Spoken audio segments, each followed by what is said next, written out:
Hey guys, welcome to the InsightJunky podcast. Today, I have a very special guest with me for the very first episode of this podcast, Richard Harris. Richard is a life coach who helps people sort themselves out, like Jordan Peterson would say, and has personally helped me through a lot of stumbling blocks in my own life. He's extremely well read on a whole range of topics like nutrition, fitness, spirituality, stoicism, just to name a few. He's very pro freedom and pro freedom of speech and believes in our right to choose what we do with our minds and bodies, much like I do as well. He's a person with a very high level of integrity and honesty, and someone who I aspire to be like. Richard, thanks for being the first guest on this podcast. How are you? Oh man, well, I'm touched. I'm completely touched by that introduction, Yusuf. That's very nice. It's very well deserved. Bless you, man. Yeah, I'm very happy at the moment. That whole expression, physician, heal thyself. You ever heard of that? I have. Yeah, well, I've been taking my own advice for the last 3 months and my life's gone really good. So I'm happy. So you're life coaching yourself in a way. Yeah. I'm holding myself accountable to all the best energy raising principles that I'm aware of, or nearly all of them, and it's working really well. And the spiritual growth in particular is doing exceedingly well these days. Let's get into that. To start off with, what is life coaching and how did you get into it? Because just the stigma around life coaching online is oh, you need someone to help you out, doing the basic things. So I think you should elaborate on what exactly a life coach does, because even I had some misconceptions going into it. Yeah, well, So I'll tell you, okay, so I'll say why a person might want a life coach, then maybe I'll talk about my journey in there. Mm-hmm. Yeah, okay, so it's like having a PT. All of us know how to work out, even if you don't know anything about training. You know how to go for a run, do press-ups and stuff. But by getting an expert in, they can say, look, I've done this for 20 years. I was exceedingly gifted with physical stuff. Here's 14, here's me taking it to a really high level that you wouldn't have even known exist. So it's like that, to know the nuance of personal development, it's beyond a full-time thing, quite frankly. I mean, you're an expert in personal development, and there's unimaginable depth to the many sub-disciplines of personal development. For people like me and you who are of a geeky predisposition, it's a lot of fun because I like having 50 different topics that I just chase down all the time. It's really fun. But then for someone that doesn't have that predisposition to intellectual things, or who doesn't have several thousand hours of time to go work out all this stuff about supplements, all this stuff about various spiritual practices, all this stuff about applied psychology and psychiatry and all this stuff, you call in someone that's done that work and said, right, what's this thing? How do I fix it? So that's a part of it, leaning on the expertise of someone that's done the work, So rather than me fixing my own plumbing, it's going to take me ages to do a simple job. So rather just call someone in that's got thousands of hours experience and they'll do it. And the other thing is holding the space for you. So I think that's another thing that a personal trainer would do. He says, right, you're going to meet me 3 times a week, be here at 8 a.m. at this place. And then there's accountability and a time where we look at the client's needs. We have an honest account of what's going on. You're a critical friend. So you're look, man, I think you're lying here. Right. This is very good. Or I actually think this is very good. This, you're deluding yourself and beating yourself up too much. This is a really good thing. And then setting goals and holding accountability. And then you do all these different models. This is one of the things that my own practice does. It's really eclectic. So I draw from the best of sort of Jungian psychology, or at least as best as I understand that wonderful subject, or counseling, or psychotherapy, or various different spiritual traditions and so on and so forth. So it's a space for all these different vehicles to sort of operate as well. And also not many of us have someone in their corner that's their friend or something that says, right, Yusuf, let's talk about your personal development, how you're doing, and have a good appraisal of what you're doing. Right. That's a rare, if you've got that in your life, that's a rare thing for someone to talk to you in that way and then wish for the best in you to grow, not to secretly envy your success and want to secretly sabotage, as is unbelievably common in our culture. Yeah. Working with you, what I realized was, even though like you, I'm geeky myself and I get into all the weeds of spiritual development and, what habits to track and how to do whatever, right? So I always had the knowledge, But, I found accountability to be the biggest factor because, I mean, again, if you're trying to fix like 5 different areas of your life on your own, it can get overwhelming. And then again, you don't know where to start, and you don't know, like, you want someone who's been on that journey to guide you through it. And yeah, and I feel like unless you have that support like you're talking about, again, you could be like a David Goggins who, does it all themselves. But realistically speaking, I think most people, need to be guided in some way. And I believe religion used to do that, but you know how that went. Well, yeah, I mean, like, so Yusuf and I believe that religion, I think it's fair to say in India and the West, but more in the West, right? Are we on the same? Yeah. Yeah. Got really calcified and corrupted and actually inverted, where like the things that they're supposed to do actually got inverted and became kind of like the anti-hero. It's like people just focus on the rituals and not what it's supposed to change inside of you.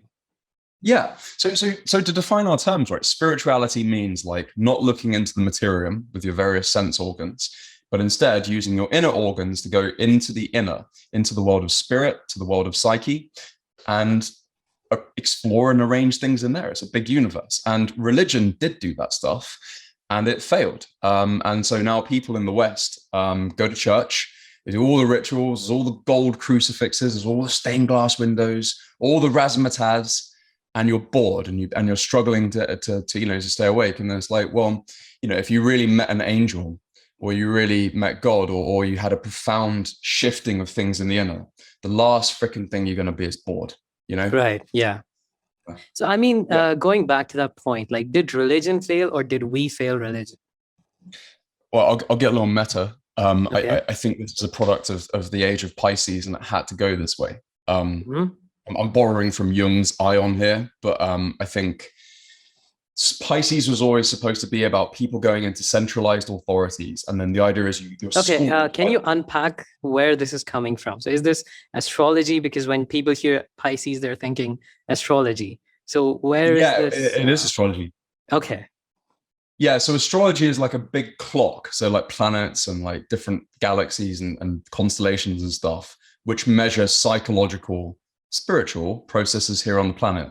So an age lasts about 2,200 odd years, and it's like kind of like a big theme.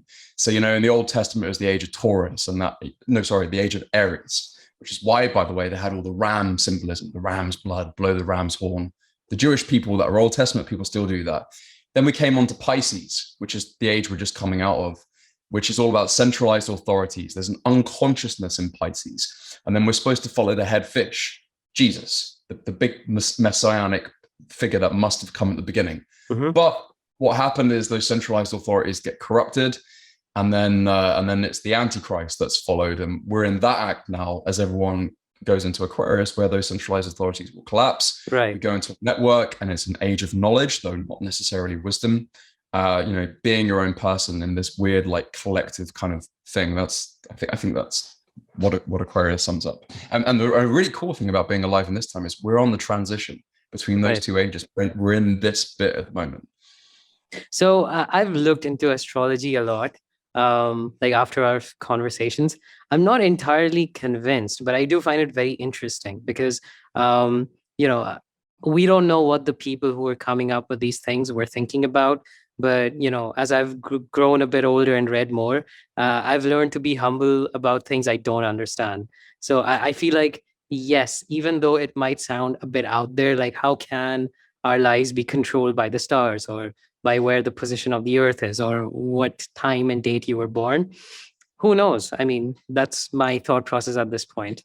Well, let's go back and forth, and you can force me to defend my views. Like, if you look at it like a materialist, like, you won't ever find any answers. It's fucking dumb. I mean, maybe you'll find some answers. Like, there's very interesting things when I think it's like Mars and one other planet come conjunct, and it messes up radio signals here on Earth. Right. So that's a fact. A materialist can understand that. That's fine. You might even understand like slight gravitational changes happening in our body as a result of I mean, the waves and the moon, that's kind of evident. Yeah.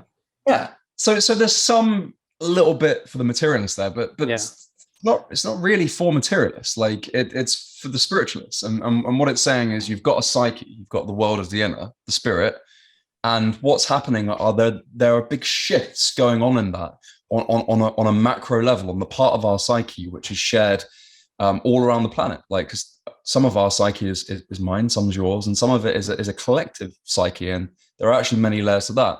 And then once you concede that takes place, then it's like, okay, well, what are the rules to that? Does it stay fixed? Is it dynamic? And it's like, well, of course it's dynamic. And then like, right, well, how do we measure the shifting in that psyche? And then it's like, well, we'll look to the stars. This is Aquarius, and this constellation and these stars doing this, but that's not really what's going on. What's going on is that constellation during this 2,200 years is synchronous. That is a meaningful connection between inner and outer to a bunch of events that are happening in the inner. And that is what's going on. Okay. So, I mean, the problem I have sometimes with that is, I mean, I just might be too much of a materialist, but I feel like there needs to be more, at least anecdotal evidence of it working, right? Like of us being able to figure out something for the materialist to point, you know, like the scientific method. I'm not a huge fan of it because, again, it can be misleading sometimes, but, you know, some scientific material steps to figure out if it actually works for someone or not. Yeah, and I think a lot of that has been done. And I think if you get into the weeds of it, that body of evidence does exist. There's those things I was saying about that conjunct with Mars and Jupiter or whatever it was, and the moon. So that exists. But yeah, I mean, like, but really what we're doing is we're looking at inner things. So exploring the inner you want to use on the whole the tools of the inner to work that kind of thing out, you know. Right. And then, but of course, downstream, it usually has an impact in the material, and that's the point of it. So if you feel very positive and very happy, these are inner experiences, then we might see downstream your body changing and your face changing, maybe the tone of your voice changing. Those are outer manifestations downstream to the much more interesting and significant event of say like a higher self-esteem or something. Right. So I would look at astrology like I believe we have those things that you're describing there, and I think if you make a big study of it, which of course most materialists don't, because they have a predisposition to condemnation without examination on things that fall outside their own dogmatic beliefs. But I think if you do look at it, those things do exist. But then I would still say, well, it's still very downstream. It's like it's not really the interesting thing. The interesting thing is what's shifting in here, and how do we do all that stuff, you know? Right. So, I mean, how would a person who is, let's say, who believes in this, how would their life kind of change in a more spiritual sense and also in a material sense? Like if you knew, for example, what your stars imply for you, like what are then the action steps that you take? Do you adjust based on the astrology, or do you just carry on with the knowledge? Well, it's up to you. Like you don't have to. You could just say, well, that's interesting. I'll continue to be a mechanic because that's where my passion is, you know, right. Or I'll continue to be a personal trainer. Like, but if you're interested in it, I mean, people, I can't remember who, I think it was Henry Ford that says this, maybe you know it, but he said like, millionaires don't use astrologers, billionaires do. You ever heard that expression? I haven't. It was a cool expression. Yeah. And I maybe this needs to be fact checked by one of the audience members that can put this in the comments. Yeah. But like I believe the Emperor Tiberius, like one of the the Roman emperors, he had all the astrologers like kind of like banned. He's like, right, we're banning this in the Roman Empire, but kept the very best for himself. And such is the case for spiritual practices, particularly in the West. And I think this is why we've borrowed so much from the Indian tradition, because I think what I now know, getting on in life a bit, is that there was actually a really good spiritual tradition in Europe, like throughout all this time. It was just super esoteric. It was taken away from the masses and kept within the secret society. Wasn't Annie Besant like part of it? Who's Annie Besant? Again, I'm not sure, but I think she was part of the Theosophical Society. They did a lot of work in India with J. Krishnamurti. Again, I would need to fact check this, but somewhat. Oh no, I think that was Madame Blavatsky also. I get the names confused, but there is. Yeah, Blavatsky. She's the founder of the Theosophical Society. And this is exactly what I'm saying. Yeah. So like, this is like, it's not for everyone. You don't go to church one day and it's like, right, we're going to have a look at what Blavatsky says about channeling today. Right. I think everyone will perk up if you're like that. Like, this Yeah. person's going to channel. Like, wow, are they going to do it? You know, like it would be really interesting, I think. But yeah, so I think like, and I think this is a product of the age of Pisces as well. That went in esoteric. And so when these Eastern things like Buddhism and Hinduism and stuff like that, like came to Europe, like it was pitched at this like high level where they were taking the craft seriously, and they were like, no, you can really use this and work at it. And that's why it landed, because we were, at least the common man and woman was starving for that in Europe at that time. But so how did you get into life coaching yourself? Well, I had a really difficult childhood, so I wasn't very happy at all as a kid. And if you met me when I was like 12 or 15 or something, I probably was one of the most awkward and unhappy and ill at ease individuals that you would know. Like, I was an outlier. Like, it fucking sucked. And I made the mistake that most people make, which is understandable, to like blame the world. Like, I blamed the shit school I was at, blamed, I don't know, I suppose I was too young to blame the government, blame my family, blame my friends, blame all these people, right? Okay. But then when I went to university, I was like, right, that's it, university. Finally, I'll get appreciated for all this genius that I've got, and then everything's going to be good. Okay. And what I found is that things were pretty much the same as they were, and the same patterns emerged. And then at the age of 18, I took a deep breath. I was like, all right, Rich, maybe you're the problem. You better work this out. And so I did, and it was a large task. And then after, I started many different businesses in my 20s, and some were pretty successful. Some were very successful, actually, and some firebombed badly. And, when I was about 33, I think, I decided after an extended period of traveling to become a life coach, because I realized at that time that if I had all the time in the world and all the money in the world, I'd gravitate to understanding things like philosophy, things like spirituality, having conversations like this, practicing, researching it. So I was like, well, why wait until you're retired? Like, do it now. It's what you love. Hang on, you're not 33 now? I'm 37. You look, in a very early 30s, so clearly whatever Richard's doing is working. Your charm today, Yusuf, is on 11 out of 10.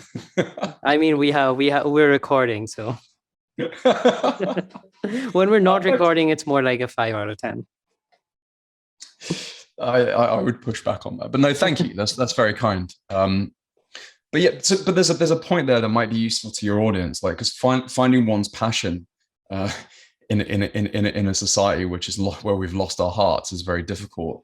And so that's what it looks like. Like, if your energy naturally goes to this thing, if it's what you would do when you were retired, if you think about it and do it and sneak off to do it when you should be being successful and you're sneaking off to do it, then it's probably your passion. And if you can find that and go in line with that, great things tend to come your way. Yeah, that's part of the reason. I guess it was synchronous, because when you hit me up, I was intensely thinking about a podcast, because I was like, I like having these conversations, and I'm very curious by nature. So if there's, 20 years ago, there was no format of a podcast, so that wasn't an option. But now that it is an option, there's honestly no harm in trying it. So for me, it was like, I'm going to enjoy these conversations regardless of if it gets views or any success or not. So that's the spirit. That's exactly it. Yeah. And knowing you deeply as I do, that's you. You would effortlessly do this for hours and really enjoy it. And if one person watched it, like, all right, it's only one person, but I had a lot of fun. Yeah. Yeah. So what are the biggest problems you've seen with your clients? We know Nofap is one, since a lot of your videos were about that. So maybe let's start with that. Why do you think Nofap is a necessity, and what benefits does it have? I don't think it's a necessity. I think it's extremely helpful. I think many people can be very fulfilled and successful without it. I just think it's really difficult. Mm-hmm. Yeah. So when you masturbate and then okay, let's just look at the masturbation to start with. I had a list of metaphors for masturbating, like petting the penguin, diddling the dolphin. I don't know, there's a bunch of these. But since I knew we were going to talk, choking the chicken, yeah, that's a good one. Yeah, wanking, as we say in the United Kingdom. Yeah. But it's the same thing. Like you're looking at porn or you're looking at some product of your intellect and you're masturbating. And what happens is there's an energy draining process that happens with that, where afterwards you feel slightly depleted. And the knock-on effects for that are subtle to some people, but dramatic. So it's a real impediment. And again, I think one of the reasons why we've been so late to catch on to this nofap thing is because most of the damage is done in the inner and then later goes downstream into the outer. Like, for example, when I was still on YouTube, I was looking for ages to see if I could find a study where we find like testosterone going down with masturbation. And I couldn't find it because that's what everyone says. Oh, yeah, it lowers your testosterone. And I was like, mate, if you know YouTube a little bit, yeah. if I had that thumbnail and it's like, oh, this study shows that the relationship that you already know, it would be a big hit. Yeah. And I couldn't fucking find it. Maybe there's one now. Maybe someone could put it in the description if they can find it, but it didn't. I couldn't find it. And what I realized is like, really the stuff that you're really doing is happening in the psyche, in the spirit, in the inner. And then the drained energy, the unluckiness, the lack of charisma, the depression, the anxiety, that all follows from that. And there's also very, very bad spiritual things that kind of mostly remain in the inner that happen there that perhaps are the most damaging of all. Right. I now. I've been thinking about desire, right? And a lot of people think that desire is a pleasurable feeling. I mean, that's pretty much what follows desire, especially with, PMO, and PMO, for those who don't know, is porn, masturbation, orgasm. So especially following that cycle, or, having actual physical relations with someone. So we think of desire as like leading up to something pleasurable. But I mean, if you really meditate on desire, is it a pleasurable feeling? And that's what I've been thinking about. Like, isn't desire deeply uncomfortable? And then it's like tying your shoe very tight, and then kind of releasing it and feeling the relief. But is it an actual relief, or is it deeply uncomfortable? Well, they're two different things, like, aren't they? Like, the relief is not the emotional state of desire, and that's a little thing that happens at the end, right? Right. So what do you think of desire in of itself? Do you think it's a positive feeling to have, or because I think, please. Yeah, I think that's what follows. I mean, when you're growing up, it builds up, and that's when you start seeking out porn or real life people. But what is that feeling in of itself is my question. Because I mean, if you look at a lot of the Buddhist philosophies, they talk about getting rid of desire. So, or the desire. They say attachment, I think. Okay, what's the difference there? Well, I think so. I'm not an expert on Buddhism, but I'll run with this with the knowledge I've got. I think it means like putting your faith in things other than like your true self. So if I believe that I'm a good person because like I'm a life coach, or I believe I'm good because I've got loads of money or a good car, or even like I'm really spiritual or something, then those attachments can destroy a person because you put your faith in them and then they're destroyed. And they also, to get a little more metaphysical, they lock you in a world of illusion because these are all products of this materium that we're in, and it enslaves you. So yeah, like, well, I've lost my train of thought. Like, desire versus attachment. Yeah. So I think that's what attachment is, if I'm correct. And then the way out is you find your true self and you release all these attachments. And I think actually a lot of desire like is a solution to anxiety. So I think if we break down the nofap and we slow down what's happening, like, people feel like an anxiousness that comes from an unusual high level of libido that they're not happy with. And then like as a, like, almost like defensive reflex from that, they go into, the PMO stuff, like the watching the porn, the masturbation, as a way to get away from that anxious feeling. So that would be like an attachment to solve that problem. Whereas like, if you be with it a bit more and learn to deal with it and then like kind of get out of the illusion, that's more constructive. So what do you think of desire in of itself then? Well, it depends who you ask. So I'll give you my thoughts. I mean, I think if we want to engage with the material world in any sense, we need desire to be successful. So, I mean, I think it's Naval Ravikant, one of the finance people. I think he does a lot of stuff on Twitter about, how to do your finances and get rich. So, I think I'm paraphrasing here, but one of his quotes was something along the lines of, know that you're playing the game and then play to win, and then know what the end condition is and then stop playing the game. So, a lot of people get stuck in playing the game and, they never know when to stop. Or a lot of people aren't even aware that they're in the game. So they don't play to win and then they just don't have money. So I think with it's the same thing in terms of engaging with the material world with your desire, that if you want anything in the material world or a high degree of success, be it with women or money or anything, I think you need desire because it's like that fuel to the fire. But if you do not control it, or if you cannot channel it and you do not know how to let it go, then it can consume you. Yeah, I think that's a beautiful cluster of insights, and I think I agree to everything you've said there. Yes, and so there's like a good application of desire, just like there's a good application of sexual energy, but like it's very easily misappropriated and Right. leads to our own destruction. Even anger. Yeah, Like yeah. if you're like a soldier fighting against an enemy country, you need to be angry. But totally, like if you're driving a car. Yeah, exactly. Or like, you're being passive aggressive, or like you're just letting like this festering anger stew all day, and like eventually gives you cancer 10 years later. No, like the Kabbalists who I'm really fond of, like, as a spiritual doctrine, like that, like one of their manifestations of God is this, like, is wait, sorry, who are you talking about? The Kabbalists, like the Tree of Life people, like the Jewish mystics. Okay, I usually heard of Kabbalah in a negative sense. Yeah, well, you could use that stuff for left-hand path purposes if you want, like, so to like enslave other people and like rise your egoic consciousness above their egoic consciousness. Yeah, you can. I wouldn't recommend it, but it's a valid thing to do. Yeah, but yeah, like so like one of their manifestations of God is this like sort of like Gebura, this like powerful kind of like angry thing.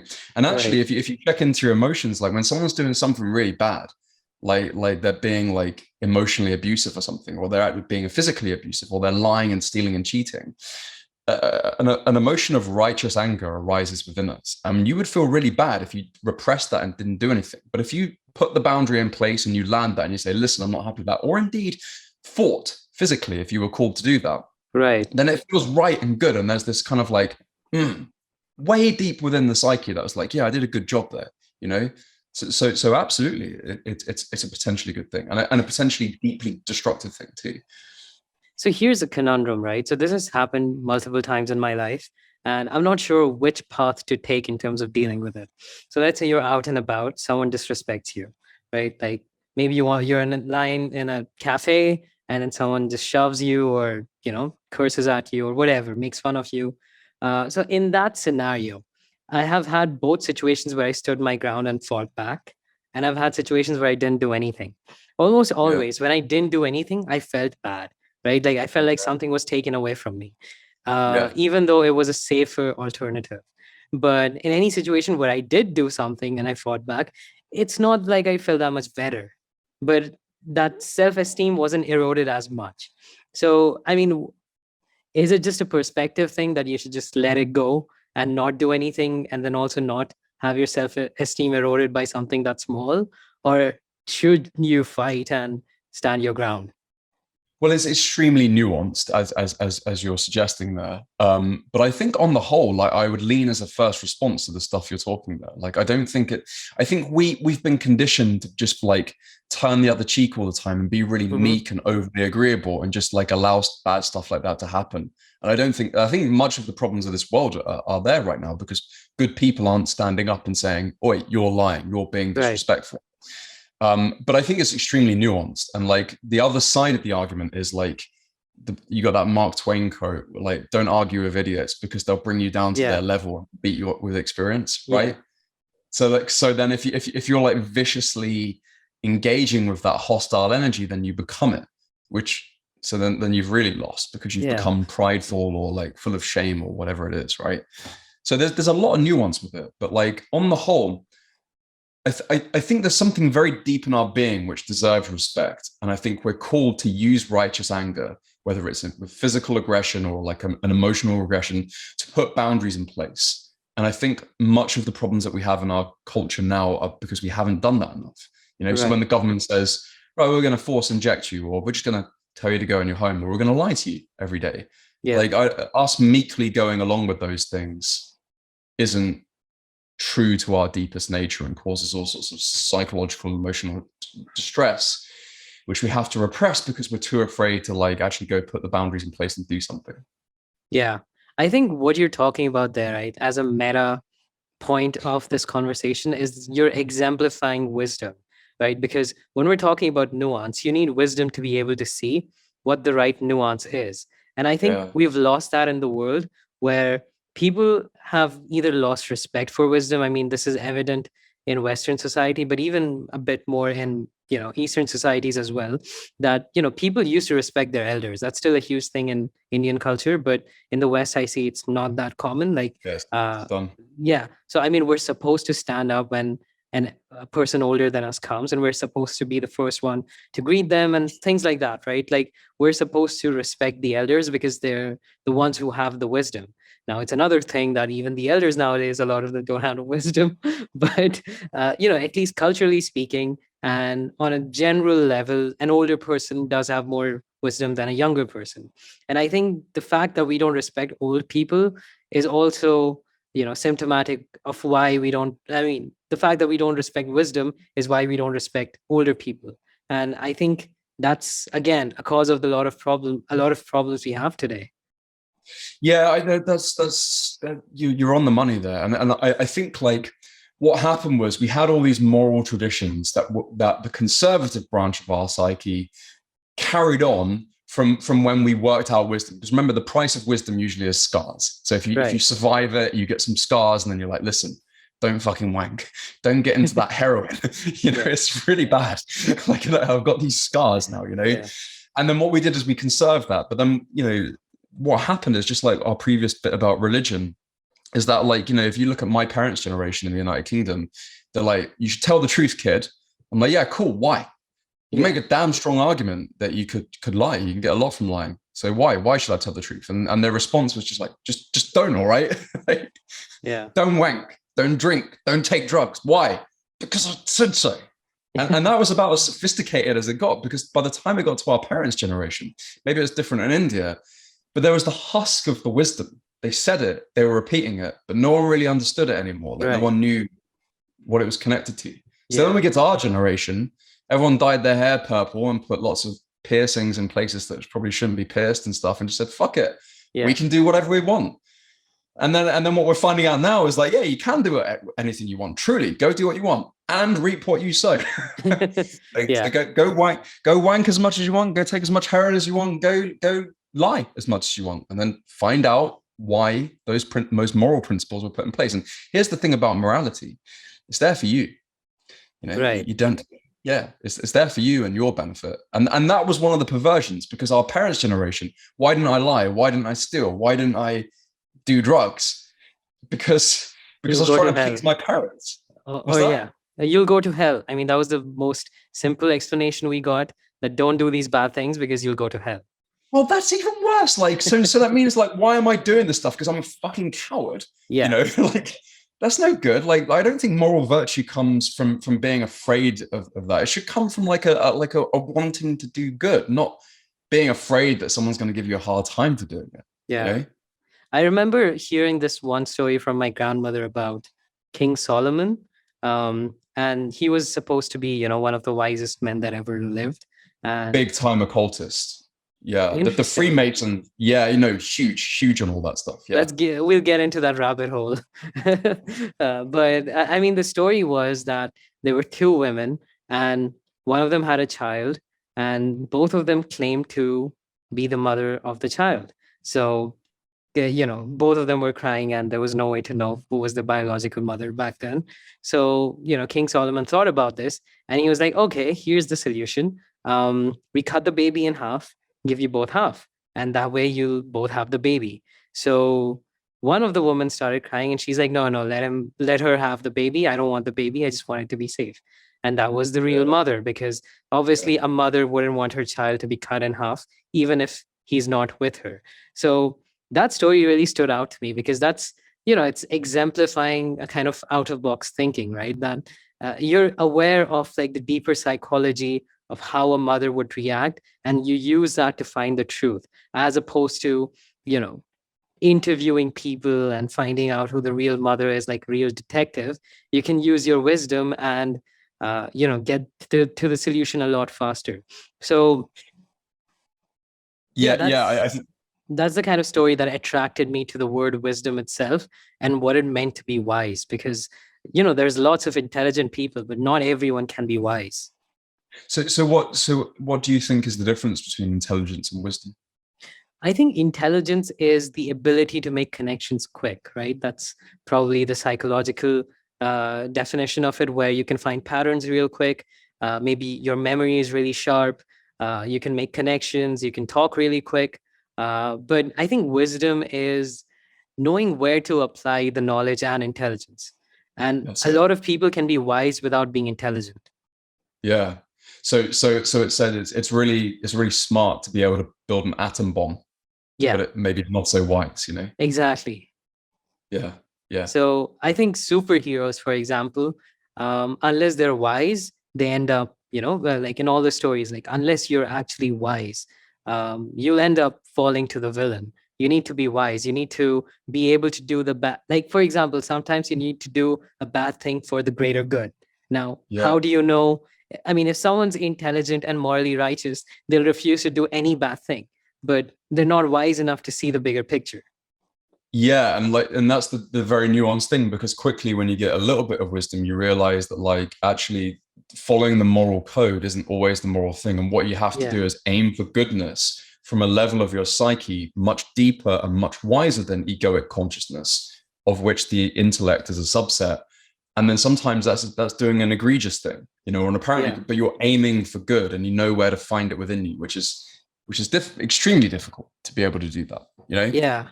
Part of me thinks that wisdom might be just something that some people have and others don't, and there's nothing we can do to change that. I push back on that. I respectfully push back on that. Like, I think I wasn't wise at all when I was like your age. I was very smart, but fucking unwise. And wisdom has come from living and suffering. The suffering has mostly given me the wisdom. I would say, so let me rephrase. I don't think everyone has wisdom, but I think, or there's a genetic or some kind of component to wisdom. But I do think some people have the ability to have wisdom much more than others. So yeah, there'll be that. Yeah, there'll be individual differences for sure. Yeah, because there's some people who suffer like anything, and they go through terrible life events, and they've lived a whole life and they have no wisdom because they never stop to pause and reflect. They don't even know how to reflect. So I think there's probably a bunch of personality characteristics that go into wisdom. And I don't think everyone has those.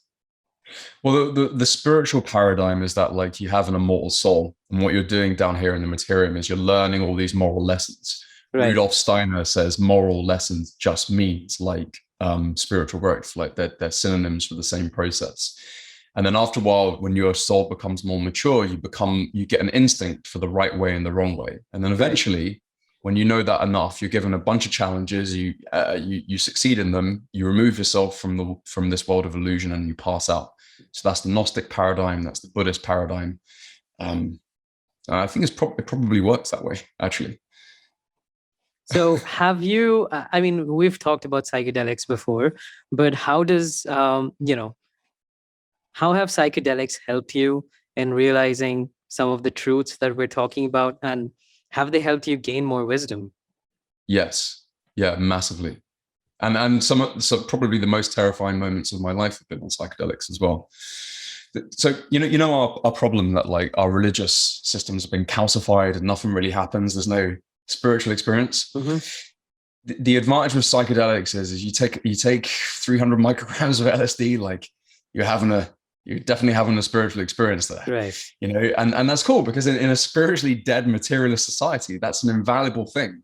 And what it initially did to me was just burst me out of this like consensus paradigm in this Overton window that we're in, and show me that actually the reality you really live in is much, much, much, much more expansive than anyone down here really realized. Right. And there's a lot more that they teach you, but I think that for a materialist and largely enslaved culture is a very powerful lesson, because once you open that up, then you're like, well, what's possible? Rather than like, just reinforcing this tiny, teeny weeny little consensus reality that everyone's allowed to talk in here. Right. That's a gift, So, I mean, I have never tried any psychedelics. And one of the reasons I haven't is because I mean, firstly, they're illegal here, so I'd have to go somewhere else to try them. And then secondly, for the YouTube people who are listening, yeah.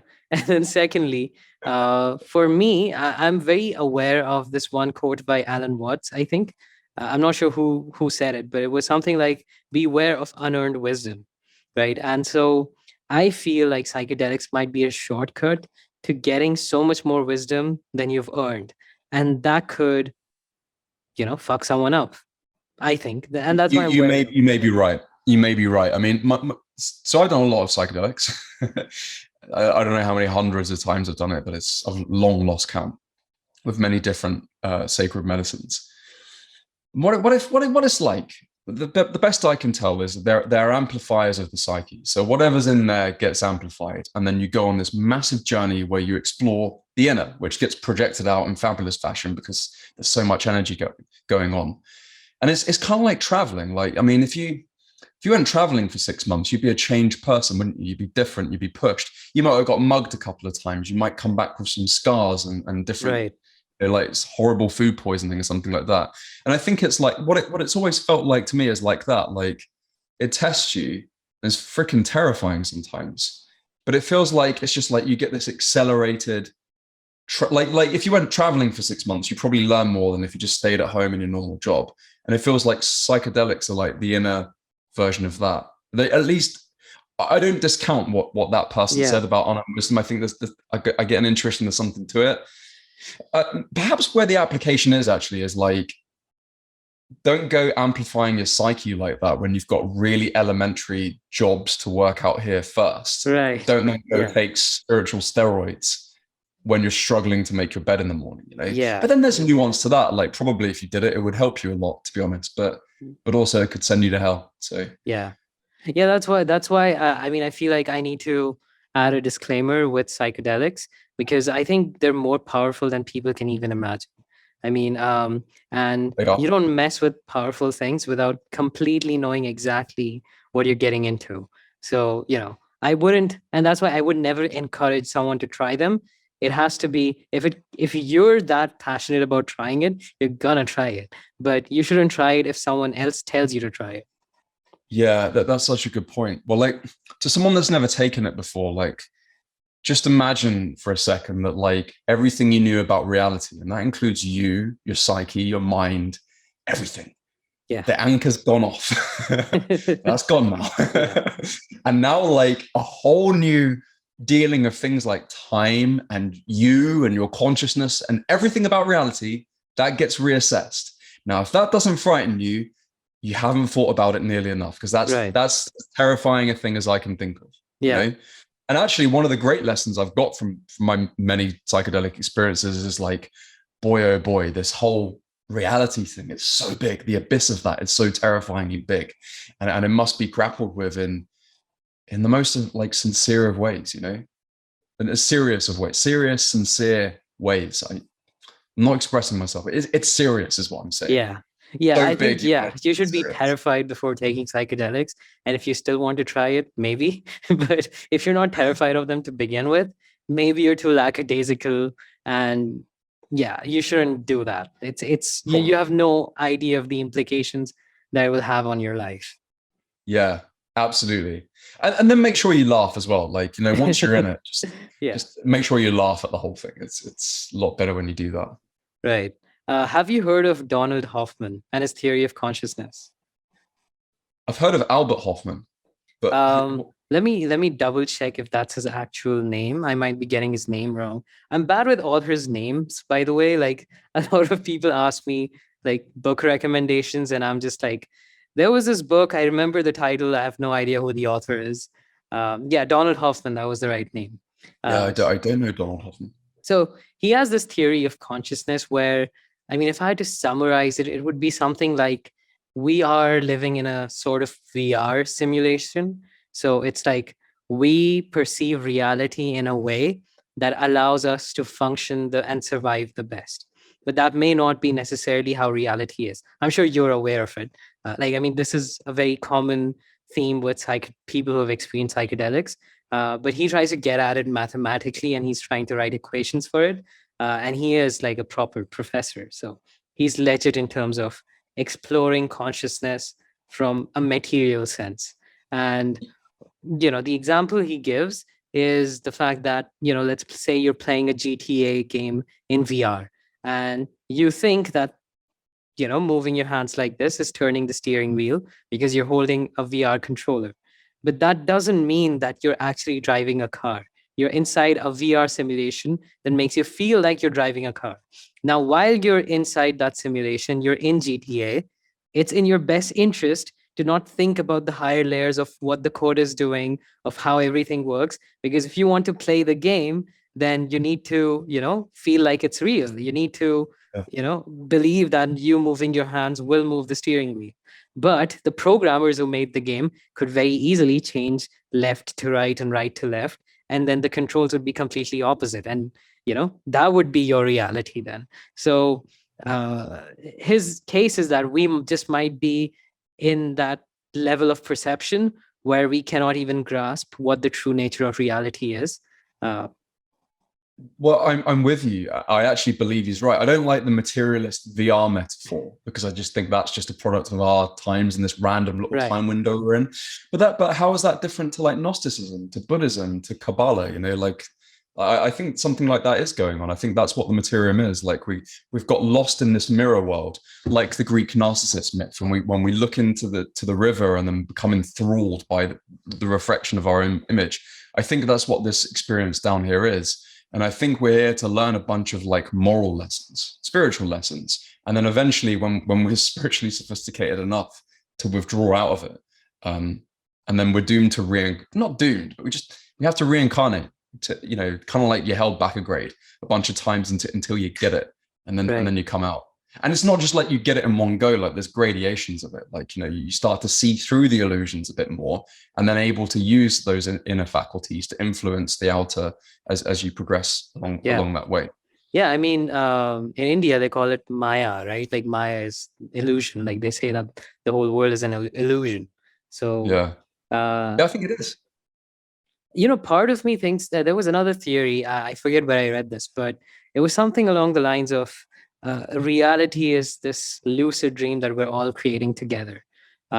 So it's held together. The fact that physics stays the same is because we all believe that it is that way. And if in our hearts we believe something else, we just might change the course of reality. But I think, I mean, if you compare that to like the law of attraction and a lot of like the way like things like Western occultism works, like I think that's exactly how it works. Yeah. I think lucid dreaming is also a great metaphor for seeing how flexible reality is. Because if you've ever had a lucid dream, have you ever had a lucid dream? I have, but didn't you get quite good at that at one point? At one point I did, and then it just requires a lot of upkeep to keep going. So you have to keep recording your dreams. You have to keep doing the reality checks, and then maybe you can, maintain it. And it's like a low ROI in terms of how much effort you have to put into it. Like you do it every single day, and then maybe 2 or 3 times a week, you'll have a lucid dream for 10 or 15 minutes. So I know there's maybe there's a lot of people who get very good at it. There's people who are just naturally good at it. There's also, I've seen on Reddit, some people who've always lucid dreamed, like they've not had any other kinds of dreams. So, but when you're dreaming, you fully believe that that's your reality. you don't think that you're inside of a dream usually. But then once you have that first experience of a lucid dream, where you're like, wait a second, I'm in charge of this reality. And then you can just Yeah. wish for things to happen, and they do. So it's an interesting metaphor, because what if life is like that? The reason life happens a specific way is that you believe it to be that way. And then the second your beliefs change, life happens in a different way. Well, I believe that's exactly how it happens down here, though the materium is more viscous, if we can use that word, Right. than the dream world. So it happens quicker there. There's a slower reaction there. And there's a bit of nuance to it. It's not just as simple as imagining something and then it coming into manifestation. There's rules and nuance and things that you got to understand. But I believe maybe it's because you're competing with other people's beliefs. So, well, there's that too. Your belief that you're going to be rich might contradict your friend's belief that you're going to be poor. So maybe there's like a vibrational thing that yours has to be stronger for this to be a reality. Well, yeah, I think that can certainly happen when you're wrestling together with someone, like you're in a relationship with them and you're wrestling. Right. I mean, that's what narcissistic abuse is. Like, it's two people who have deep shame wounds, the narcissist and the codependent, and they wrestle for the inferior and superior position. So it's precisely as you described there. But like that guy, Vadim Zeland, you know, he did the transurfing thing. I haven't heard of him. It's a book on like law of attraction, but super in depth and really Russian. So you're some of your audience members might want to check that out. But the way he explains it is like, look, that you can do the sort of thing you're doing there, but that's not really it. What you really do is like take that state in the inner, and then you will be kind of like guided. You will just drift to a place that sort of resonates with your inner state. And I think that's how it works. Right. I know there's some Tibetan yoga, they call it sleep and dream yoga, where you're never supposed to lose consciousness. So as you fall asleep, you're supposed to stay conscious throughout. And so you stay conscious. And they say that when you achieve consciousness in the period before the REM sleep, so you're conscious of nothingness. That's similar to what death is like. I mean, that's what I've read, but that whole state right before you start dreaming, like 3 or 4 hours, if you're conscious during that, then you're supposed to have a very high level of spiritual attainment. What that sounds like is the void, which is quite a high. It's not the highest, but it's a very high state, and maybe like you're conscious in the void. I think that's what it sounds like. I think if you can be conscious in the void during sleep, then you'll probably very, very advanced. Did you ever pull that off? No. I always fall asleep. When you say yes. I just feel like I wake up from death every time I wake up. You're young, man. How old are you? I'm 25. Yeah, fuck me, man. I mean, like, imagine what you're doing like 10 years, and you're still 2 years younger than me at that point. Like, you'll pull all this stuff off, no doubt. But yeah, thank you for that.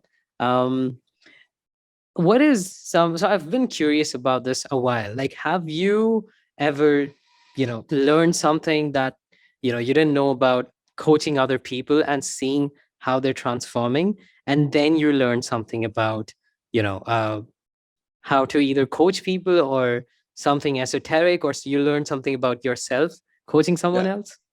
Yeah, that's the whole process. Okay. So anything that stands out, like a big kind of insight that you've had since this podcast is going to be called InsightJunky Podcast. So, all right. Yeah. I got. I mean, that is the whole process. There's thousands of insights I've got from that. One that stands out is like the way I looked at coaching to begin with. So I used to think right in the very early days, I come in with my superior training methods, my superior supplement regime, superior whatever. And I just use charisma to like brainwash you into doing it. And then your life will become brilliant. And I now know that that's basically evil. Like if you sort of switch around the equation of evil, you get that. Right. So the real, I mean, there is that is a toolkit, and you do use that sometimes, but it's like 1% of the time.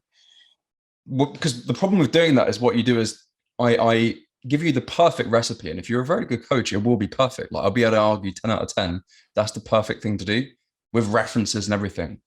But in doing so, I undermine the greatest thing inside you. There's this great source of wisdom that I'm not talking to, that I'm actually undermining and invalidating. I'm saying, look, don't Right. worry about that. There's no inner alchemist inside you. There's no genius inside you. Basically, you won't work it out ever.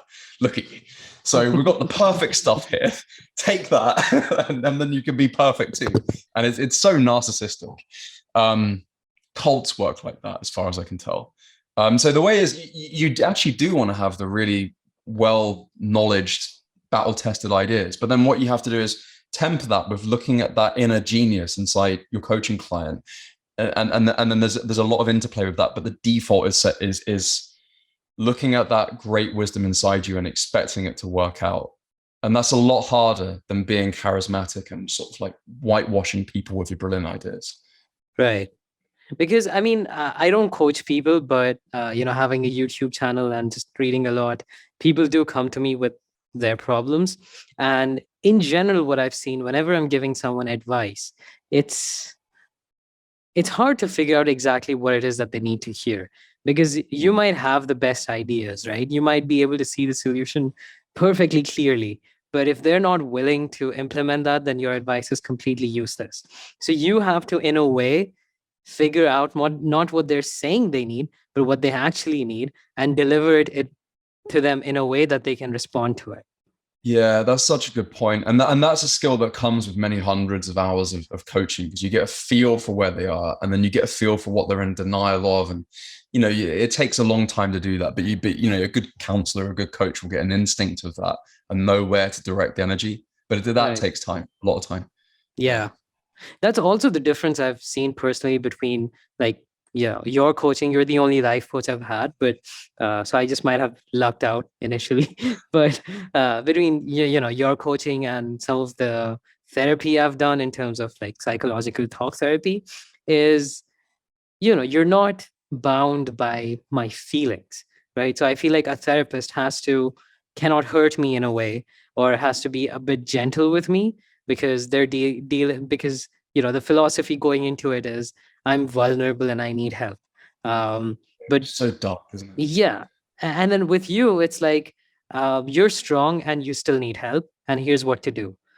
Yeah, exactly. And you know what I found, Yusuf? I found that the stuff that can get someone that's like depressed and literally mentally disordered is the same stuff that can help a high performing CEO that's one of the peak performers in our culture. It's Right. basically the same stuff. It's a different level, but it's the same ingredients, Yeah. So yeah, Yeah, I've like always train hard. Sorry, go on. Yeah, I've always find it fascinating how some people can, two people can have the same traumatic experience. One person can define themselves positively because of it, and one person can ruin their entire life because of it. Yeah. Well, that's wisdom is a big part of that, isn't it? Yeah. Yeah. Yeah. I mean, how do you get wise? Like, let's say, since like you mentioned that you weren't wise when you were younger, how would someone listening to this, if they think that they understand the value of wisdom and they want to be wise, how would they go about it beginning from scratch? Like, they don't know if red is good or green is bad, or like they have no idea about any wisdom. So where would they start? Well, that's a really good question. Like the very first move that you must do is have what the Western psychologists call an internal locus of control. So don't say it's the government, don't say it's your star sign, don't say it's your parents, the economy, or anything. You say, why is my life like this? I did something to get us here. That's the first move. And then the next question is, well, what is it? And then you have to endeavor to find out. And then through many trial and error, like you gain wisdom and competence. But I would say pretty soon after that, you got to understand that everything common is wrong. So if I'm in a room of 1,000 people, I don't think I'll ever be the smartest person in any domain in that 1,000, but I will beat the average of it every single time. And this is especially true in the age of Pisces, when a tsunami of mental disorder has now descended upon this planet, and people are dying from it big time and suffering. And that our central authorities and our religious systems and our media, they're so corrupt, you might fairly call them satanic. So to become wise is to exit from that. If you find yourself on the side of the majority, definitely reconsider. That was always the case, but in 2022, 1,000,000% reconsider, because it's probably killing you actually if you're on the side of the majority, and then like move from first principles and try to work out, well, what am I aiming for, and is this getting me there, and then tell the truth as well. One of the reasons why you should tell the truth is if you keep telling the truth, you'll start to work out what actually works and what doesn't work. If you found your way through this life with lying, then it becomes really hard to discern, and you obfuscate to yourself just by the law of projection, just as you do to the outer world. So that makes wisdom impossible or very difficult if you suffer from that. Right. I've always thought about this one thing. Let me know if it's similar to how you came about to becoming wise. I don't think I'm wise, but I think I'm wiser than I used to be. And the way that it happened was, I don't know, somehow I was having an argument with someone, and I was in 11th grade, and I used to be a know-it-all. Right. I used to be like, oh, that's actually wrong. That's actually this. And it's totally yes. Yeah. And then that was me, right? Like, I was correcting everyone, and I was pretty intelligent. So I thought, why not enlighten everyone around me? But what used to happen was, I used to face a lot of conflict because people don't like being corrected. Spoiler alert. And then one person just asked me, like, angrily, like, do you think you're always right? And then I was like, in a fit of anger, I said, no, of course, I don't know anything. And then when I said I don't know anything, that kind of resonated with me. I'm like, wait a second, I actually don't know anything. I don't know a lot of things. Maybe I should look this up. And that's pretty much how I got started with my self-improvement journey, where, I used to be bad at having conversations with people. So I started reading How to Win Friends and Influence People. And I was like, oh, these are basics, but no one talks about them. Like, compliment someone, what a big revelation. But it's not that simple if you don't know how to do it naturally. So once I did that, and then I saw the results in my life, I'm like, okay, what else is there that I can learn and figure something out? So what I realized was, what was happening to me was, for a lot of people, they get a dopamine spike, a kind of rush of good feelings when they're proven right. I get the same when I'm proven wrong. So I constantly kept proving myself wrong. If I think of something, I think, okay, what is the other side, and can I prove myself wrong? And then if I don't prove myself wrong, I'm actually a bit disappointed, because that means there's nothing new to learn. But if I can prove myself wrong, then I'm very excited, because now there's all of this new stuff to learn. So do you think your brain works in a similar way, where you like being proved wrong and learning from it? Yes, I do. And I think there's so much to unpack with what you said there. Like, okay, so here's what comes to mind at the moment. Like the problem with people being proved wrong is it's not the ideas. Like, who cares if your idea about vitamin D is right or wrong or somewhere in between? Who cares? Surely you should be interested in updating your models so that it's better, and now you know what to do with vitamin D better. But here's the thing: nearly everyone down here on this planet at the moment at this time has a terrifying shame wound. So they know deep down that they're a bad person, and they're inferior, and then they're no good, and that's a spiritual thing I'm describing. Where's the shame wound? Can you show it to me? It doesn't exist anywhere in the material. It's a spiritual thing which has consequences downstream in the material, devastating consequences. Now, one apparent fix to the shame wound, which most people are relying on, is you get some sort of superior persona. People often call this saying, "Oh, he's got too much ego." But actually it's persona, mask that we wear to the world. And what it is like, if I can know some superior thing about vitamin D because I'm a flash life coach, then for a second we can both forget that I'm such a fucking loser that I know I am. Instead, I'm this profound person. Yeah. But then if a know-it-all like you comes along and says, "Richard, what about this?" And then it's obviously wrong, because you argued persuasively with good evidence. It wasn't vitamin D that was taken down there. It was this whole structure to stop me spiritually drowning, and my whole false self that's now shattered. Right. And that is fucking horrifying. And now all you got left is the shriveled up Voldemort of your shame wound in the inner. You're done for, and your month might be fucked up like that. So that's why people get so insanely violent and crazy when you give evidence that disagrees to their ideas. Because it's not the ideas that are of substance there. They are using and abusing, actually, the ideas as an object to hold up a false sense of self, which you either deliberately or inadvertently destroyed with your new bits of evidence. And that is a giant trap that keeps people enslaved, spiritually and physically. That's actually a very, very deep point that you just made, because I mean, like in your example, you're not actually, you think you're arguing about vitamin D, but you're not. You're arguing with them about their perceived sense of self. And Yeah, and that's why nothing you say about vitamin D can change their mind, because they're not going to let this go. no, they can't. To revisit your shame wound and be in that is horrifying. Yeah. And so what, how, yeah. So that's why you get your ad hominems and your straw man arguments and your condemnation without examination. Anything but looking at that shame, which will be exposed if that fucking fake persona is taken down. So I mean, that's one of the reasons I like debating with you. Like you're secure enough, particularly in your intellect, to sort of go back and forth on this stuff, and we don't have that. And actually, I've made a promise to myself that I only debate like this with people like that. Yeah. So why bother? And also, what right? People should work out their shame wounds in their own time. Yeah. Don't name me going around like lasering down their persona. Yeah. I can, but I can certainly do that, but it's not wise to. Yeah.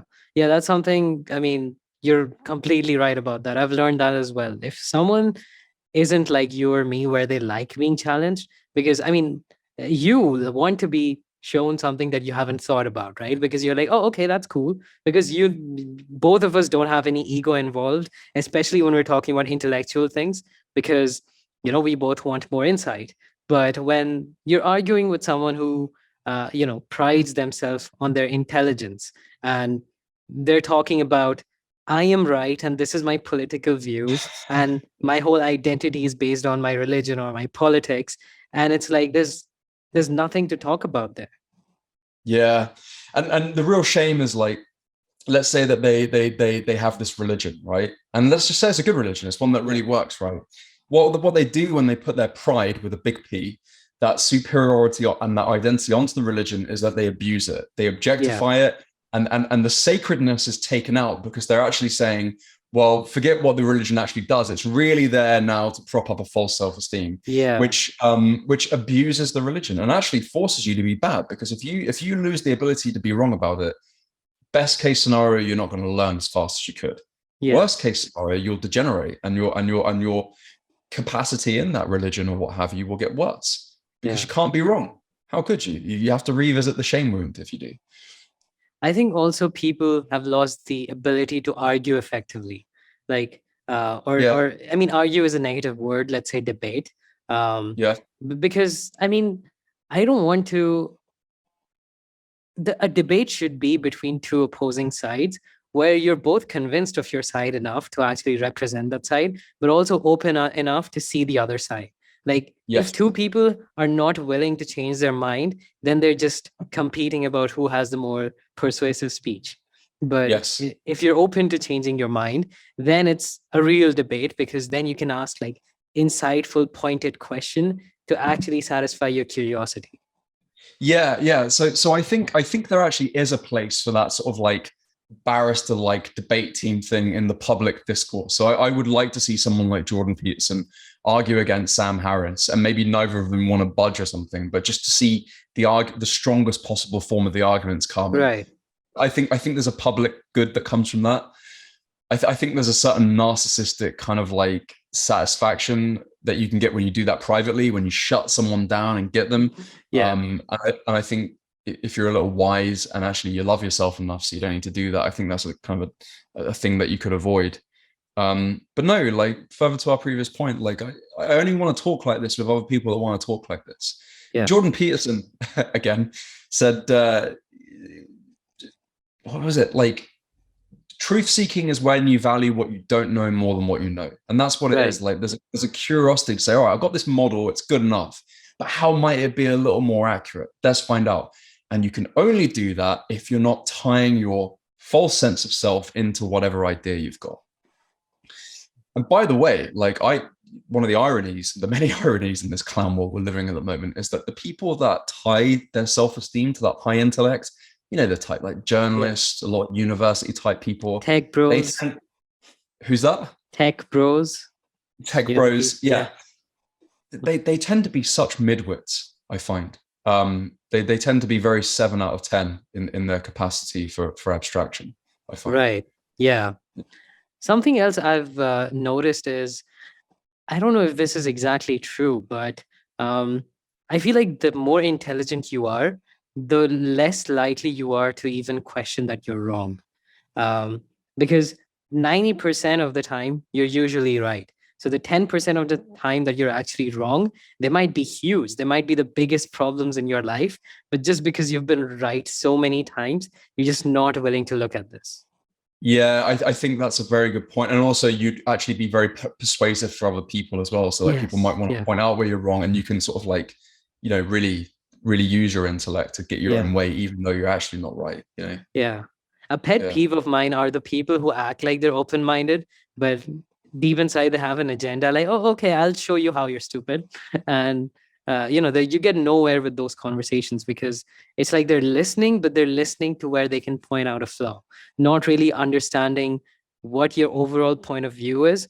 Because when you argue with these people, let's say you're making an analogy and that analogy isn't very accurate, they'll start poking holes in the analogy instead of really trying to figure out what you're trying to say. Yeah, what they're really doing, I mean, that's an excellent point. And what they're doing is they're projecting their own inner feeling of shame onto you. That's what they're trying to do. They feel bad about themselves. And if they're able to sort of scapegoat you by showing you how you're a bad person, then they get to sort of like survive their own state of spiritual wretchedness for another 5 minutes. And much of our society runs like that. Everyone trying to prove each other wrong, project inferiority that rightly belongs to them on each other. And that describes the world we're in, largely, actually.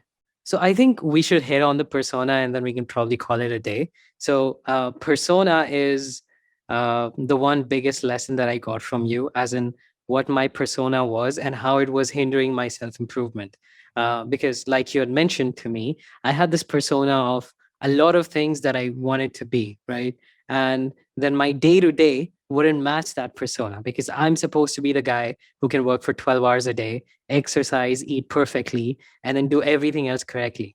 But I would get started and I would make small steps, like, cook one healthy meal, exercise for 10 minutes, do a little bit of work, right? But that's supposed to make me feel good, right? Because at least that's better than zero, right? I'm making progress, but it doesn't feel like progress, because here is Mount Everest of my persona, and I've taken one single step.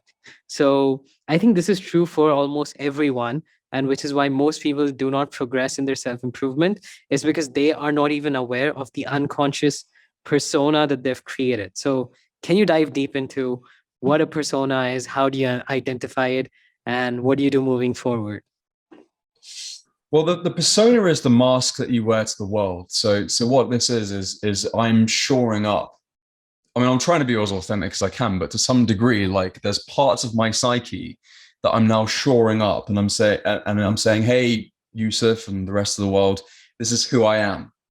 And the more I do that, the more I put that mask, which is sort of like a membrane between my egoic consciousness and then the outer world, the longer the shadow grows. So if I am this thing, if I'm good at nutrition and I train hard and I'm hardworking and I'm honest, me being lazy and lying and stuff like that, which are true manifestations of my character, they got to be hidden, and that becomes shadow material.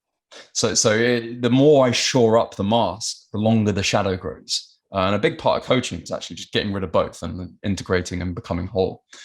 But the point you're making there is, like, if you've really got that big persona, and actually this is a trap that people with public things fall into, because it's one thing to sort it out for yourself and like a family and a bunch of friends, but if you got like a million people or something that now know that you're a personal development expert, right? Yeah. And then you have shown excellence in personal development. What happens when you don't? What happens when you make a really elementary personal development blunder? Yeah. You've got a million people that thought you were a great personal development person, and now you're like 2 out of 10. Now you're worse than them. yeah. Yeah. So it's so dangerous, being known for stuff like this, because you can see the trap there. But what I think you were getting at there, and I've seen that in many different clients and coaching, is like, you have this persona: I'm hardworking, I'm fantastic, I'm really smart. But then when you actually look at yourself and what you can do, it's like, all right, it's quite a long way there. And then when you go from, say, 2 out of 10 to 3 out of 10, which is a huge jump up, and it takes a lot of effort and a lot of courage to do that, you're completely dissatisfied because you're supposed to be at 9 out of 10 or 9.9 out of 10, right? And you're like, well, you look at this savage deficiency rather than the fact that you actually grappled with dark parts of your psyche and won and got from 2 to 3. Yeah. So that's one of the other dangers when you really get disconnected. And again, you have to get disconnected because you hate yourself. So, not you necessarily, but like a person hates themselves so much they need that fucking persona, and they deny their insufficiency so much. Then you've got a lot of like spiritual debt to catch up on to like bring those two into like together. So how do you take steps to do that? So for example, when you notice that you're so far away from your persona, is the solution to give up that persona, or is it just to somehow feel good about the progress you've made? Yeah, so I think take it a little meta, like a couple of steps back. So and this would be a good one to end on. So the question is, why is there this economic imperative to have this persona and all this pride and project inferiority on everyone? Like, why is everyone doing all this? And the answer is because they're spiritually drowning. What that means is, like, if they don't fucking pull that off, like on the hour, every hour, they're in a whirlpool of anxiety and depression and madness, real madness. And the question is, well, why is that the case? And the answer is they've lost their hearts. Their mind, their intellect usually is fabulously good, but we've lost our hearts. And so what we can do is learn to love ourselves. Grandiose term. It's the sort of thing that you like. I send you a birthday card. Oh yeah, you should love yourself. Yeah. Good idea. Yeah. But there's unimaginable depth in that, and it's actually quite a spiritually sophisticated feat to pull off that most people down here are unable to do at the moment. Love yourself. What this means is to draw a sense of spiritual strength. So it's nothing in the outer. I don't think we'll really be able to measure that, at least not directly. You're drawing from a current of spiritual energy from the inner, and you're connecting with it, and it removes your anxiety and it fuels you spiritually to do whatever it is you want to do. That is a feat most people down here at the moment can't do.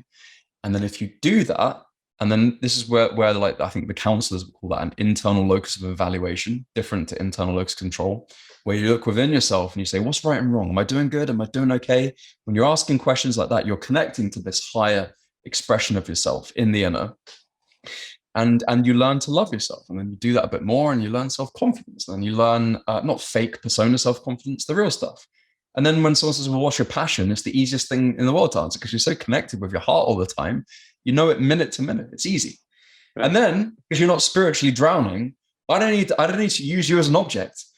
I don't need to hate myself and then think, oh, Yusuf, tell me how special and profound and superior I am, so I don't need to like fucking cut my wrist later on tonight. You know? Right. Yeah. And if I did that, by the way, I would be objectifying you. You're now no longer this inner alchemist, this genius, this real Yusuf, real person. You're an object, and I need you to prop up my superiority. Right. But when that's how most of the world is working, I think the number's about 85% at the moment. But I think love yourself is also sorry, go ahead.